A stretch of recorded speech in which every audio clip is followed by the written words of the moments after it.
ओठांनी फक्त बोलायचं नसतं, ओठांनी ओठांजवळ जायचं असतं भेटायला. तिला जवळ घेताच तिच्या पापण्या लागतात मिटायला. तिच्या कानावरची बट मग हळूच मागे सोडतो. तिच्या गानावरची बट मग मी हळूच मागे सोडतो. तिच्या कानावरची बट मग मी हळूच मागे सोडतो. ती असते उभी, थोडं जवळ ओढतो.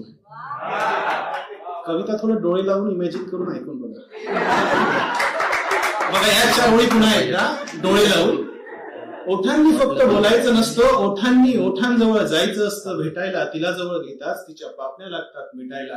कानावरची एक बट मग मी हळूच मागे सोडतो. ती असते जवळ, तिला अजून जवळ ओढतो. घट्ट होत जाते मिठी, एक होत जातो श्वास. प्रमोद.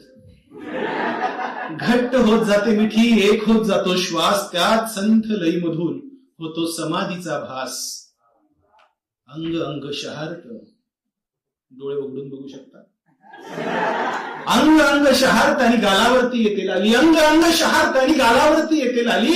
अंग अंग शहारत आणि गालावरती येते लाली. तेवढ्यात आईचा आवाज येतो, उठ मेल्या, ओपडीला जायची वेळ.